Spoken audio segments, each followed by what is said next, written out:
Hello tout le monde, je reviens avec une nouvelle vidéo. Il s'agit de mes favoris du mois de janvier. Ce mois-ci a été riche parce que j'ai lu énormément.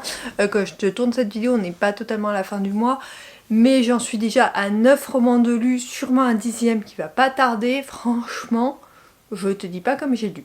J'ai aussi regardé pas mal de films, j'essaye d'en voir un par semaine, ce que j'ai réussi à peu près à tenir ce mois-ci, parce que j'en suis à 3, je vais peut-être en voir un 4e mais pas sûr.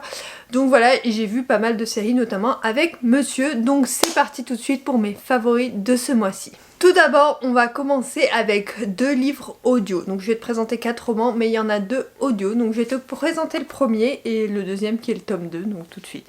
Dreamland Millionnaire, le tome 1, The Thin Prince de Lauren Asher. Depuis toujours, Rohan évolue dans l'univers enchanteur des contes de fées. Parc d'attractions, société de production, hôtel 5 étoiles, tout cela pourrait être à sa portée s'il décidait à rénover le parc d'attractions. Il a la brillante idée d'engager Zara, ce rayon de soleil qui rêve de devenir créatrice au sein du salon de Dreamland. Tout semble parfait jusqu'à ce qu'un baiser vienne tout compliquer. Des hommes d'affaires comme lui, et qui ne cessent jamais de travailler, ne connaissent généralement pas de fin heureuse, surtout quand ils semblent prédestinés à les saboter. Après avoir soumis une proposition ivre critiquant l'attraction la plus chère de Dreamland, Zara aurait dû être licenciée. Pourtant, Rohan Kane lui a proposé le travail de ses rêves, celui de créatrice. Le piège, elle se retrouve à travailler pour le patron le plus exigeant qu'elle n'ait jamais connu. Rohan est désagréable et totalement hors de sa portée, mais cela ne l'a pas dissuadée, du moins jusqu'à ce qu'elle découvre son secret. Le moment est venu de faire comprendre à ce milliardaire, son parfait opposé, que l'argent ne peut pas tout résoudre et certaines ne peuvent pas leur situation. Les milliardaires de Dreamland est le premier tome d'une série, bla bla bla. Donc du coup je me suis lancée dans cette saga parce que j'avais lu une autre saga de l'auteur qui était sur la Formule 1, je ne sais plus comment elle s'appelle, bref le tome 4 sort le mois prochain, j'ai trop hâte de découvrir. Et là j'ai vu sur Spotify, donc il y avait ces audios là, donc j'ai commencé celui-là au mois de novembre quand j'ai repris le travail notamment, pour le lire pendant que j'étais... en train de partir au travail tout simplement, parce que j'ai entre 30 minutes le matin et 40 minutes le soir de route, donc du coup ça me laisse le temps de découvrir une petite heure de lecture au volant, donc c'est plutôt pas mal. En tout cas j'ai passé un très bon moment avec ce premier tome. Déjà il y a 2 choses, il vient d'un univers qui est archi original, archi entraînant, bref j'ai adoré découvrir cette saga en fait, parce que on est dans l'originalité, dans quelque chose qui change. Moi j'ai pris du plaisir à découvrir ce qu'étaient pas les personnages, mais ce qu'étaient comment on appelle ça, ce qu'était l'univers de Dreamland et tout ça, de découvrir les personnages, de découvrir les particularités des personnages, leurs secrets et tout ça, bref j'ai adoré du début à la fin. Donc bref, du coup je te disais que j'ai vraiment aimé du début à la fin ce premier tome, et du coup je me suis dit que j'allais enchaîner directement avec le second. Donc le second livre que je te présente, c'est le second tome. Il s'agit de Dreamland Millionnaire, le tome 2, Terms and Conditions de Lauren Asher. Donc voici le résumé. Declan est sur le point de devenir le PDG de l'empire médiatique familial, mais il est confronté à un obstacle majeur, la clause du testament de son grand-père. Son assistante Iris lui propose une solution inattendue, se marier. Initialement, ce mariage semblait être la solution à son problème, mais au fur et à mesure de leur amour de façade se dévoile au grand jour, Declan commence à remettre en question leur engagement. Des sentiments pour Iris s'immiscent, bien qu'ils n'étaient pas prévus dans leur accord, surtout quand faire du mal à Iris semble inévitable. De son côté, Iris avait un plan simple, épouser Declan, cohabiter et avoir un enfant. Ils avaient établi des règles pour éviter toute complication, des règles qui n'auraient pas jamais dû être brisées, peu importe la tension. Mais que se passe-t-il lorsque leur relation fictive commence à impacter leurs sentiments réels? Leur amour n'était jamais supposé faire partie du jeu. Donc là, on est sur des personnages avec qui j'ai eu du mal un premier abord. En fait, ce que je t'explique, Declan, on le rencontre dans le premier tome et j'ai eu énormément de mal avec ce personnage parce que tout simplement je le trouve un peu décideur et tout ça. Cependant, quand on le découvre dans ce tome là, donc moi je me suis dit bon, tome 2 j'aimerais moins et tout ça, tout le contraire. Mais on découvre que derrière cette carapace, il y a un homme charmant qui est vraiment un homme blessé et qui a peur de l'amour tout simplement. Et donc on va découvrir un homme qui en fait aime beaucoup plus... aime beaucoup ses frères et du coup leur donne beaucoup et essaye de les protéger au maximum, mais en fait il a du mal à lui aimer, enfin trouver quelqu'un qu'il aime, et en fait il va se rendre compte que Iris, qui est sa secrétaire depuis des années, et ben en fait il a peut-être des sentiments pour elle. Bref, tout ça va se monter et vraiment j'ai adoré. Tu sais que le début avec un mariage arrangé, ouhou, je suis trop fan, mais alors là les personnages, leurs caractéristiques et tout, gros cœur sur eux, j'ai adoré du début à la fin, je peux que te recommander ce tome-ci. J'ai déjà hâte de lire le 3e tome qui est du coup sur un 3e des frères, j'ai trop hâte de le découvrir, je vais le regarder aussi, enfin l'écouter aussi en audio pendant que je me déplace. Je t'en parlerai peut-être au mois de février selon ce que j'ai aimé. En tout cas, c'est une trilogie que pour l'instant je te recommande. Celui-là, je l'ai en papier, mais j'ai eu trop la flemme de te le sortir. Il s'agit de Majesty, le tome 3, Dark Majesty de Delinda Dade. Je te lis le résumé. Ismaël a été élevé pour devenir roi. Héritier charismatique de l'un des empires les plus puissants du Moyen-Orient, son destin est tout tracé. Il ne lui reste plus qu'à trouver une épouse afin d'assurer sa descendance. Mais la seule pour laquelle son cœur penche est intouchable. Pour cause, Éléonore est la princesse du Royaume-Uni, la petite sœur de son meilleur ami. Tout les sépare, la culture, la tradition, les devoirs. Exilée loin de Londres, des projecteurs et des obligations royales, Éléonore tente de se reconstruire après le drame qui a touché sa famille. C'est aux Émirats arabes unis qu'elle poursuit ses études, là où vit celui qu'elle aime en secret. Son attirance est réciproque, elle le sent. Pourtant Ismaël s'obstine à maintenir entre eux des barrières infranchissables, lourdes, et la tête qui porte la couronne quand le cœur vacille. Alors là, on est sur une saga royale. Je te l'ai déjà dit, j'avais adoré les 2 premiers tomes. Celui-ci était très différent. Je sais qu'il a fait scandale pour certaines personnes. Moi, j'ai pas trop compris pourquoi. Pour une fois qu'on a des romances royales qui changent un peu des romances classiques du Royaume-Uni, des royaumes européens, et qu'on est plus dans des royaumes différents du Moyen-Orient avec une autre culture et tout ça. Moi, j'ai adoré découvrir cette nouvelle culture qui change un peu, et surtout c'est ce choc des cultures qu'on a. Moi j'ai vraiment aimé du début à la fin. Les personnages sont extrêmement attachants, ils sont extrêmement loyaux envers leur pays. J'ai beaucoup aimé la façon dont avait été montée la romance. Bref, du début à la fin j'ai adoré, je ne peux que te recommander cette lecture. Dernier roman, il s'agit d'une romance de Noël. Tu sais que j'ai fini ma pile à lire de Noël en début de mois. Il s'agit de Embrasse-moi avant Noël de Marion Libro. Victoria a un programme bien rodé pour Noël. Chocolat chaud à volonté, marathon de téléfilms, kitsch et installation d'un sapin géant dans la maison alsacienne qui lui prête sa meilleure amie. Rien ne pourrait gâcher ce plan.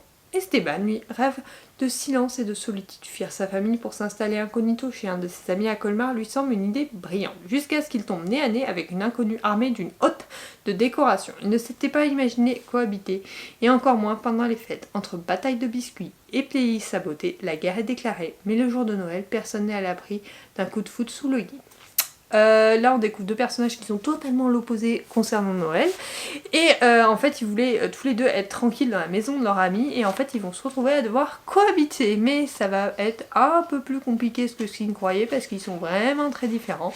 On va découvrir 2 personnages drôles, attachants, et une romance de Noël parfaite. Bref, si tu veux une romance de Noël pour l'année prochaine, enfin pour la fin de l'année 2026 plutôt, celle-là est parfaite. Moi j'ai adoré du début à la fin, franchement c'est une de mes préférées de l'année, je ne peux que te la recommander. Si tu veux en découvrir d'autres que j'ai appréciées, c'est dans mes favoris du mois de décembre qui ont été publiés la semaine dernière. En tout cas celui-là j'ai beaucoup aimé, et je peux le recommander. Je pense qu'il fera partie de mes recommandations de Noël pour l'année prochaine. On passe aux séries, je vais t'en présenter 3, une que j'ai vue toute seule et 2 que j'ai vues avec monsieur. On commence par la première, il s'agit de la saison 5 de Emily in Paris.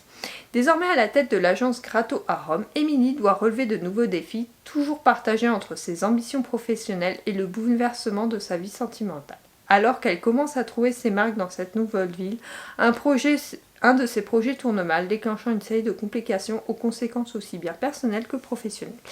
Alors, Emily in Paris, moi c'est une série que je regarde sans prise de tête. À chaque fois, j'aime bien la saison. et c'est la fin qui me déçoit. Là j'ai apprécié toute la saison, j'ai adoré de la découvrir à Rome et tout ça, mais par contre la fin... Bah, j'ai pas l'impression que c'est une fin de saison. À chaque fois, j'ai l'impression qu'il va y avoir une suite, alors que la suite arrive des mois et des mois après, et je trouve ça un peu dommage. Mais il n'empêche que j'ai passé un bon moment en regardant cette série. C'est une série vraiment sans prise de tête. Si tu veux ce genre de série, bah franchement, elle est parfaite. En tout cas, moi, j'ai pris beaucoup de plaisir à la regarder, et je regarderai la suite avec plaisir. C'est vraiment sans prise de tête. Je m'attache au personnage, je trouve à la fois drôle entre le milieu professionnel, le milieu personnel qui s'entrechoque et tout ça. J'aime beaucoup, même si j'aimerais un peu plus de stabilité. On est quand même à 5 saisons pour Emily au niveau de sa vie sentimentale, mais il n'empêche que ça reste une très bonne série. Ensuite, je voulais te parler d'une mini-série qui est sortie ce mois-ci sur Netflix. Il s'agit de Ne t'enfuis pas. Donc c'est une adaptation d'un roman de Harlan Coben. Et en fait, on s'est lancé dans toutes les séries d'Harlan Coben avec monsieur suite à cette série. Donc voici le synopsis. La vie parfaite de Simon est brisée quand sa fille aînée Paige s'enfuit avec un garçon peu fréquentable. Lorsqu'il la retrouve 6 mois plus tard, droguée dans un parc de la ville, celle-ci prend la fuite. Les recherches de ce père désemparé l'obligent à plonger dans un milieu dangereux. C'est un thriller un peu dramatique et sympathique. Du début à la fin, on est happé en fait, vraiment. Du début à la fin. Alors je ne lis pas du tout les romans d'Harlan Coben. Je n'en ai jamais lu. J'en ai beaucoup entendu parler mais j'en ai jamais lu. Je sais que j'avais vu une série mais je ne me rappelle plus comment elle s'appelle depuis un moment. Que j'avais bien aimé. Et là, le résumé était tentant. En fait on avait 2 séries à voir. Et celui-là, je dis ah non, moi il me tente plus et tout, monsieur me dit oh je suis pas trop et tout. Et en fait on s'est pris au jeu du début à la fin, du coup j'ai mis dans ma liste tous ceux de Netflix sur Harlan Coben pour qu'on les regarde ensemble, parce que c'est les seules séries qu'on arrive à regarder ensemble, en dehors des fantaisies et tout ça, parce qu'après on n'est pas sur le même genre de série. Donc on n'est pas du tout sur le même genre de série, donc voilà. C'est une série vraiment bien, si tu veux être happé du début à la fin, je peux que te la recommander.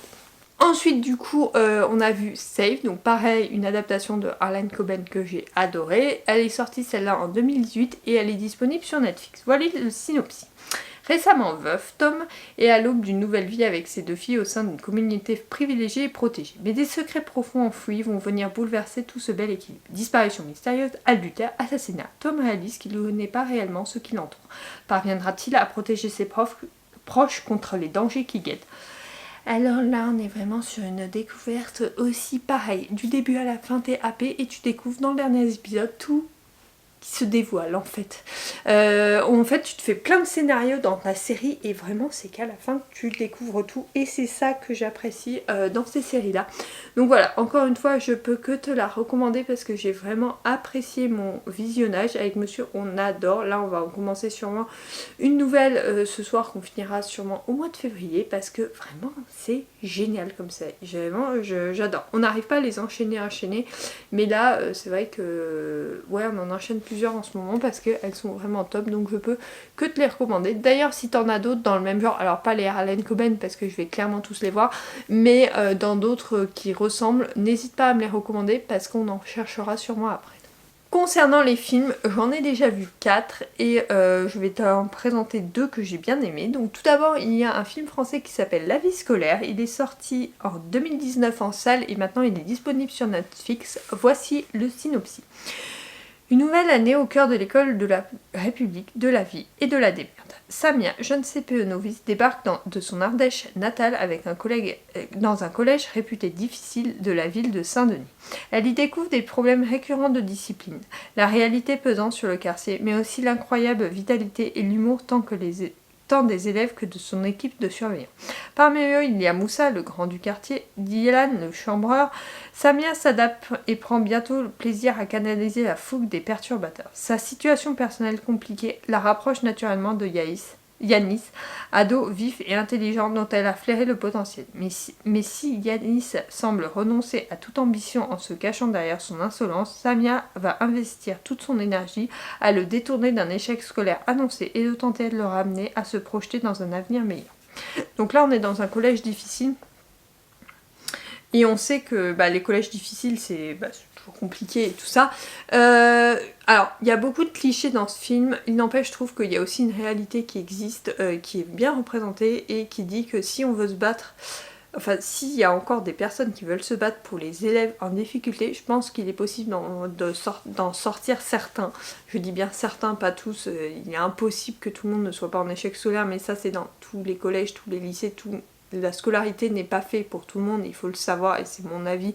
Je pense que le système scolaire n'est pas adapté du tout à tout le monde, mais il est adapté à certains jeunes de ces quartiers qu'on dit les quartiers sensibles, les quartiers où il est plus simple de se tourner vers la délinquance, de se tourner vers l'école et la scolarité, mais il est possible de sauver puisqu'il y a certaines personnes de ces quartiers qui sont faits pour faire des études, qui sont faits pour aller plus loin. J'ai des amis un ami en particulier qui prouve cela, qui a fait des études de droit alors qu'il venait d'un quartier hyper défavorisé et d'une famille très défavorisée, et il aurait pu ne pas s'en sortir et il a choisi de s'en sortir. Il y a aussi le fait qu'il faut que ça soit un choix, et là on voit ça, je trouve ça intéressant de mettre ça en avant.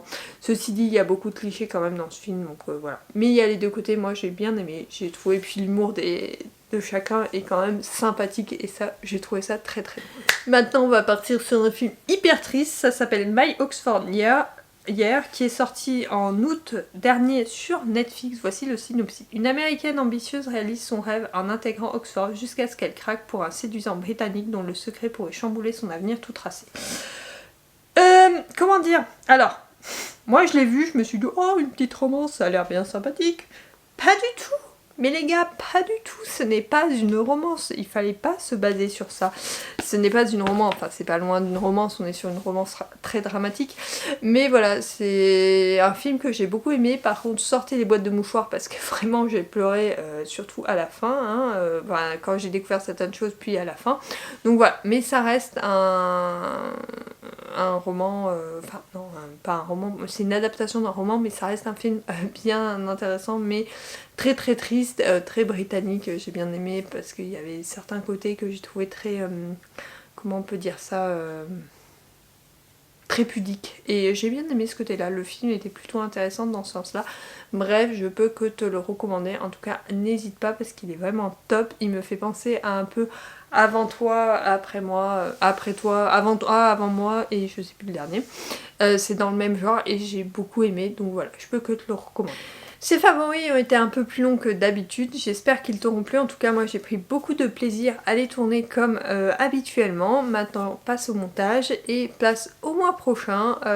N'hésite pas à retrouver mes chroniques des romans en barre d'infos, à me recommander ou à me dire quels étaient tes favoris du mois précédent pour que je puisse piocher quelques idées par-ci par-là pour les mois suivants, notamment au niveau film, parce que je galère à choisir mes films, je ne vais pas te mentir, donc n'hésite pas à m'en recommander. Sur ce, j'espère que cette vidéo t'aura plu, je te fais des bisous et je te dis à mardi prochain pour une nouvelle vidéo et à vendredi pour un nouveau vlog. Bye!